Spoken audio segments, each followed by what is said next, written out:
That was created by Midjourney. No. Yes, that was created by Midjourney. If anyone says that Manta Network doesn't do AI, show them this.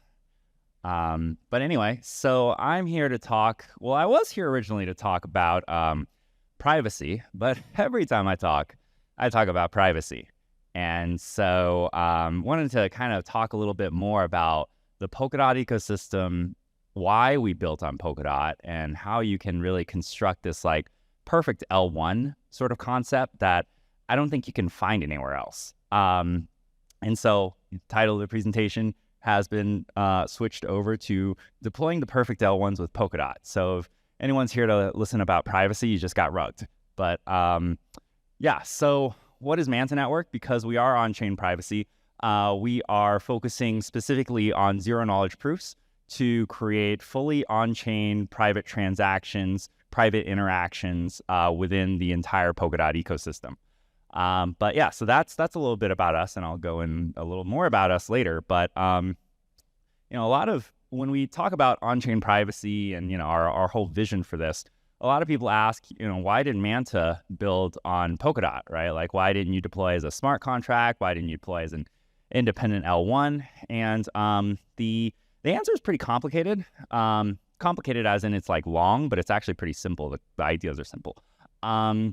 So Manta Network, right? If you look at, for example, smart contract deployments of zero-knowledge proofs, especially when it comes to like on-chain privacy, you'll notice something. If you've used, for example, Tornado Cash before, to generate that zero-knowledge proof for your private transaction, in terms of gas fees, that already costs like $100 to $200 in gas fees, right? And so when you think about trying to make privacy as much of a utility as possible, as accessible as possible to all Web3 users, you can't provide that accessibility at a cost of $100 to $200 per transaction, right? If I was to go to like Starbucks in the future and buy a coffee for $4, or maybe it'll be like $18 with this rate of inflation, but even if it's $18, you have to pay $200 just to privatize that on-chain coffee transaction, right? That's not affordable for anyone.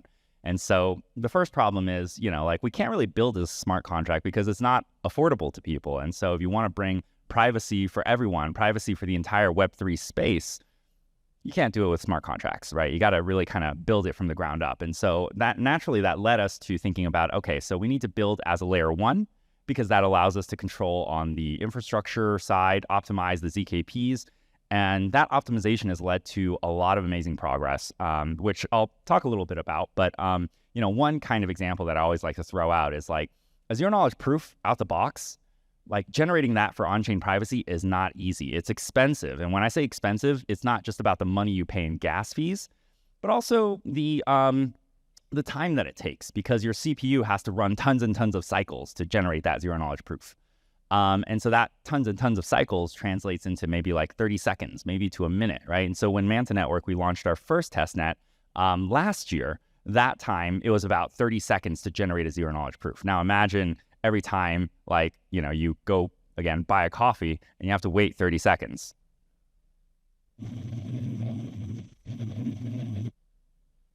That's like 7 seconds. Oh my God, that was awkward. So like definitely the performance is an issue here. And so because we are a layer one network, we're able to actually optimize for that. And so now we've gotten to a point on our testnet where that zero-knowledge proof generation is only 2 seconds. Ta-da. So it's a world of difference in terms of a user experience, right? And you can't really capture that by just deploying as a smart contract. So you have to deploy as a layer one. And so the next question, something that haunts all layer ones is, okay, you've got to start getting applications and getting use cases to deploy on your network, on your ecosystem. And so, this is something that, even parachains have to deal with as well. We have to deal with as well. But, you can either go at it alone or you can go at it with some friends, right? And in this case, the friends are other parachains. I think one of the really unique value propositions here is that you can still build your layer one, control those components to optimize for your use case, but at the same time, you're able to plug into other layer one ecosystems through, Polkadot's XCM and create really amazing use cases and expand the pie for everyone. And I'll get into that in a little bit. But the reason why I think that's so powerful and why that creates the perfect layer one is, who can tell me what this is? Thank you. This is not a trick question. I was just trying to see how many people are paying attention. But it's an airplane, yes. Who knows where the food comes from?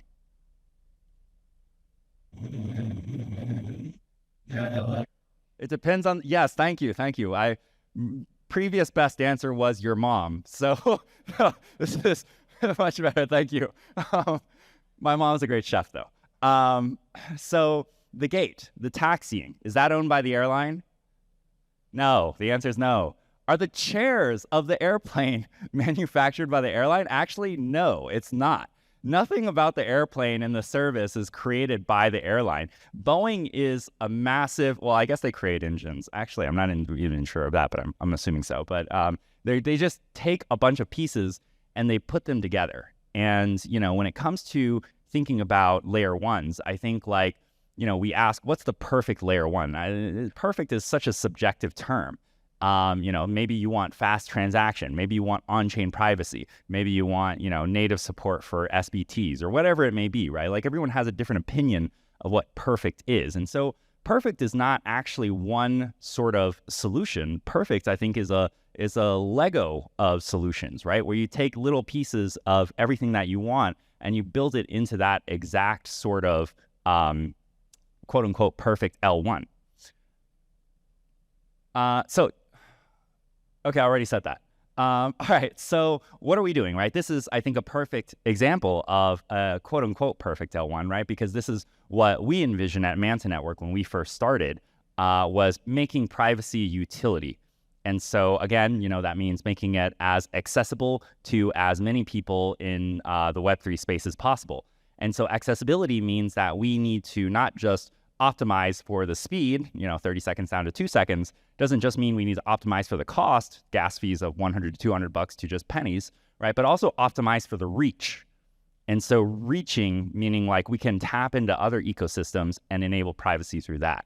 And so this is actually something that I discussed a couple of days ago, right? But we've been working with Moonbeam on cross-chain integration. And, a lot of the XCM concepts that we've seen today are I'm going to send my token over to your token. And then people are like, okay, how's this different from a bridge, right? But it actually is really different from a bridge. It's actually a lot more powerful. And I think this is a showcase of just how powerful it is.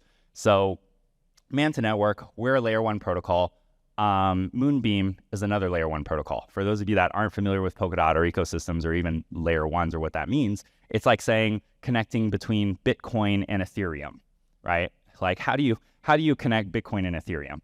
How do you create a decentralized connection that allows Ethereum smart contracts to execute Bitcoin transactions? You can't, right? But with Polkadot, you can, right? Because of XCM.